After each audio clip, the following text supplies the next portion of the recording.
Hello students, कैसे हैं आप सब लोग। फाइनली मैं आपको कुछ टिप्स देना चाहता हूं आपके कल के पेपर के लिए। आई होप ये वीडियो क्लास आप लेट नाइट या मॉर्निंग में देख रहे होगे। शुरू के जो 15 मिनट आपको रीडिंग टाइम मिलता है उसको कैसे यूटिलाइज करना है। Business studies is all about presentation of answers. अपने आंसर्स को कैसे प्रेजेंट करना है, एग्जामिनेशन में क्या मिस्टेक नहीं करनी। नेक्स्ट 5 मिनट्स के अंदर मैं आपको सारी की सारी बातें बताऊंगा। आपने कितना पढ़ा है अभी तक मैटर नहीं करता, बट जब आप एग्जामिनेशन हॉल में जाओगे ना, अपने दिमाग से ये कह के चलना क्लास कि मुझे सब कुछ अच्छे से आता है और मैं पूरा का पूरा पेपर अटेम्प्ट करके आऊंगा, अपनी जी जान लगा दूंगा, अपना बेस्ट दे के आऊंगा। ये आपको सोच के चलना है। मुझे पता है आपने कोई चैप्टर नहीं पढ़ा होगा, केस स्टडी में हर्डल आ रहा है, कोई मतलब नहीं है, कोई फर्क नहीं पड़ता इस चीज से। बस आप एग्जामिनेशन में जाओगे तो कॉन्फिडेंट होके जाना, पूरा का पूरा पेपर अटेम्प्ट करके आना। कहीं ना कुछ क्लू मिलेगा, हिंट मिलेगा, नहीं तो कुछ भी लिख के आना, बट पेपर अच्छे से अटेम्प्ट करके आना। एक एक करके सारी बातें बताऊंगा आपको, क्लास पेपर कैसे अटेम्प्ट करना है और 15 मिनट कैसे रीड करना है, सारी बातें बताऊंगा, ध्यान समझना। सबसे पहले रीडिंग टाइम। शुरू के जो 15 मिनट आपको मिलेंगे ना, बस दो काम करना है। एक बात दिमाग में सेट कर लो, बिजनेस स्टडीज में समय की कमी नहीं पड़ती, समय आपको सफिशिएंट। आपको तो अकाउंट्स में नहीं पड़ी तो बीएसटी में तो क्या ही पड़ेगी। तो कॉन्फिडेंट रहना कि यार पूरा पेपर आराम से, तसल्ली से, बिना दिमाग में कुछ और सोचते हुए एक क्वेश्चन पढ़ रहे हो तो उसके अंदर ही रहो। देखो कि हाँ यार ये किस चैप्टर से हो सकता है, और अगर नहीं आ रहा छोड़ दो, आगे मूव ऑन करो, उसके लिए स्पेस छोड़ दो, आगे मूव ऑन करो। आप 3 नंबर के सवाल में 8-9 लाइन लिखोगे, 4 नंबर के सवाल में 12-13 लाइन लिखोगे, 6 नंबर में क्लास 1 से 1.5 पेज आप लिखोगे। इतना छोड़ के क्लास आगे करो। हर बड़ा क्वेश्चन एक नए पेज से शुरू कर रहा है, जैसे अकाउंट्स मैंने आपको बताया था। तो जितने भी ऑप्शंस वाले क्वेश्चन मिलेंगे 3 नंबर, 4 नंबर, 6 नंबर वाले में, आप आराम से पढ़ना कि यार आप कौन सा ऑप्शन अटेम्प्ट करोगे। क्वेश्चन की रिक्वायरमेंट को देखना, सबसे पहले क्लास क्वेश्चन की रिक्वायरमेंट को पढ़ना, फिर केस पूरा का पूरा पढ़ना, देखना वो आता है कि नहीं आता। कोशिश करना, मेरी पर्सनल सजेशन है कि जो डायरेक्ट क्वेश्चन है ना वो अटेम्प्ट करना। केस स्टडी में पता नहीं क्लास क्या गलत कर बैठो, लेकिन आपको पता है कि डायरेक्ट क्वेश्चन पूछा गया है तो प्रायोरिटी उसी की रखना। तो सबसे पहले सिलेक्ट कर लेना कि कौन कौन सा ऑप्शन आपको सिलेक्ट करना है। सबसे पहला काम अगर ये हो जाता है 5 से 10 मिनट में, फिर जितने भी छोटे छोटे एमसीक्यूज है ना, उनको तसल्ली से पढ़ना चालू करना कि उनके आंसर्स क्या होंगे। तो 15 मिनट में आपको दो काम करने, आराम से पूरा का पूरा पेपर पढ़ना है। ऑप्शन वाले क्वेश्चन को पहले पढ़ने, 3 4 6 नंबर वाले, और फिर आपको क्लास एक एक नंबर के एमसीक्यूज को पढ़ना है। सबसे ज्यादा इंपॉर्टेंट होता है इसमें क्लास अंडरस्टैंड करना कि क्वेश्चन पूछ क्या रहा है। कई बार आपको बहुत बड़ा केस स्टडी दिया रहेगा, आप शुरू से आधा आके हार मान लोगे, डिमोटिवेट हो जाओगे, छोड़ दोगे। वो काम मत करना।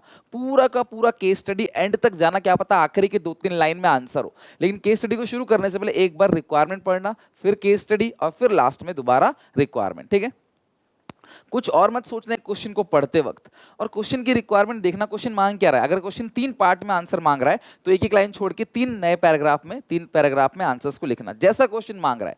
क्वेश्चन कह रहा है आइडेंटिफाई तो आइडेंटिफाई करना, एक्सप्लेन तो एक्सप्लेन करना, लाइन कोड करने के लिए बोल रहा है तो क्लास आप एक्सप्लेन भी करना, साथ में लाइन कोड करना क्लास, कॉमा देखिए कि भाई ये जो है इसके अंदर ये लाइन से मुझे पता चला है, तो वो लाइन क्लास आपको केस स्टडी के अंदर मिल जाएगा। आंसर्स कोशिश करना नीट एंड क्लीन हो, देखने में आपकी कॉपी ठीक लगे, भरा भरा बिल्कुल मत कर देना। स्पेस दे दे के हर क्वेश्चन खत्म होने के बाद नए पेज से शुरू करना बड़े वाले क्वेश्चंस को, और कोशिश करना कि यार एक एक लाइन छोड़ के चलो एक एक पैराग्राफ के बाद। ठीक है, और आंसर्स जो लिखना आप क्रोनोलॉजिकल ऑर्डर में लिखना, या तो 1 से चलना आगे या पीछे से आना, जहां से ज्यादा क्वेश्चंस आते हो, और जो नहीं आता उनको छोड़ देना, उनके बीच में कुछ ना कुछ बना के लिख देना लास्ट तक।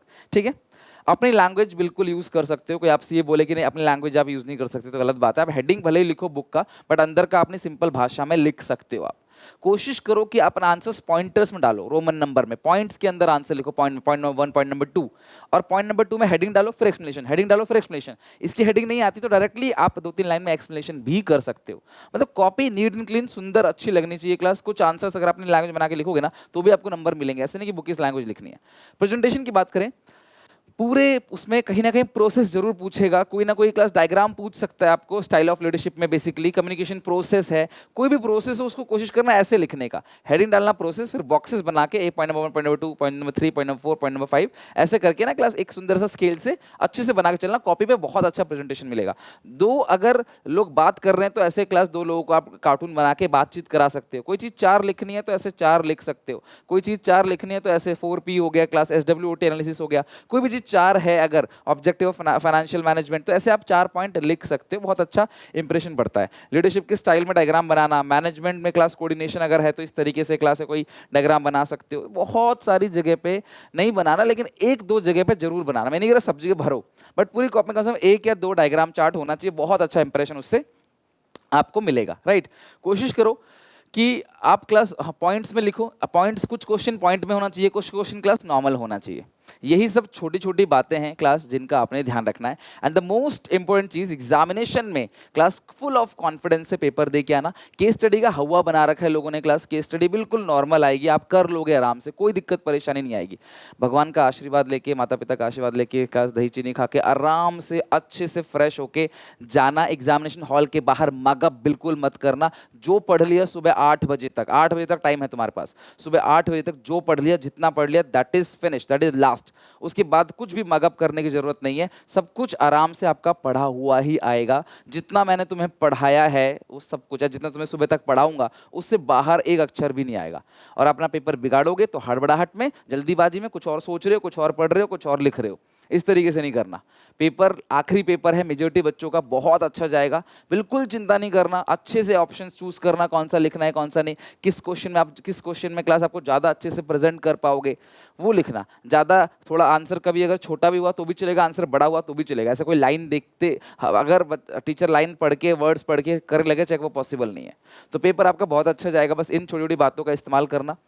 एग्जामिनेशन हॉल में क्लास डिसिप्लिन से पूरे 3 घंटे बिताना, बिल्कुल भी इधर उधर ताका झाकी नहीं, कुछ नहीं, अपने मन से अपने शिद्दत से करो। लाइन बाय लाइन एक एक क्वेश्चन करो, जिसका आंसर नहीं आता छोड़ दो। आप पीछे से भी कर सकते हो, आगे से भी। अगर आपको लग रहा है नहीं लाइन बाय लाइन नहीं करना सर, मुझे जो क्वेश्चन आता है पहले मैं वो करूंगा, yes you can do that. कोई भी क्वेश्चन कहीं भी अटेम्प्ट कर सकते हो, 1, 7, 13, 34, 22, 19, 17, 13, 20, कुछ भी क्वेश्चन कहीं भी अटेम्प्ट कर सकते हो। बस कोशिश करो बड़े बड़े क्वेश्चंस को नए नए पेज पे करो, और 1 मार्कर एक तरफ कर लो और बड़े बड़े क्वेश्चन एक तरफ कर लो। अपने हिसाब से कॉपी अरेंज करो ताकि टीचर को अच्छा लगे देखने में, ठीक है। और तो बस यही बोलना था क्लास, बहुत मेहनत हुई है। सीयूईटी की पूरी प्रिपरेशन होगी, आगे ग्रेजुएशन बीकॉम की भी होगी पूरी की पूरी प्रिपरेशन चैनल पे। तो स्टे ट्यून, स्टे कनेक्टेड। मेरी तरफ से आप सबको बेस्ट ऑफ लक। प्रे करूंगा कि आप सबका पेपर अच्छा जाए, बट एक भी बच्चा क्लास, कोई भी एक भी सिंगल क्वेश्चन क्लास छोड़कर नहीं आएगा कल पेपर में। लाइन को पढ़ना, सोचना, समझना किस चैप्टर से है, नहीं आ रहा छोड़ दो, आगे चलो कि यार हर चैप्टर से क्वेश्चन आ गया, इस चैप्टर से नहीं आया, कहीं इस चैप्टर का तो नहीं है। ऐसे भी पता चल जाता है कि यार हर चैप्टर का क्वेश्चन टकरा गया, यार ये इस चैप्टर क्वेश्चन तो नहीं है। अगर आपको लग रहा है डाउट है ये इसका आंसर ये है, तो यार इसका तो ऑलरेडी एक क्वेश्चन आगे है, तो टीचर 2-2 क्वेश्चन तो देगा नहीं एक टॉपिक से, एक चैप्टर से। बड़े बड़े क्वेश्चंस तो ऑब्वियसली किसी दूसरे चैप्टर का है। तो ऐसे बुद्धि चला के अपना पूरा का पूरा पेपर अटेम्प्ट कर सकते हो। ज़्यादा कुछ नहीं बोलूंगा, बस जाना अच्छे से क्लास, अपना पेपर दे के आना। अब मुझे पक्का भरोसा, अपने अकाउंट में फोड़ा है तो बीएससी में फोड़ के आओगे। मेरी तरफ से क्लास ऑल द बेस्ट, और हमेशा आपके साथ हूँ। कोई भी हेल्प, कोई भी दिक्कत परेशानी हो क्लास बताना, जो मेरे से बन पड़ेगा मैं टिल एंड ऑफ लाइफ पे करता रहूँगा आपके लिए, ठीक है। चलो जाओ अच्छे से class, all the best, paper दे के आना सुबह, and till then take care, bye bye.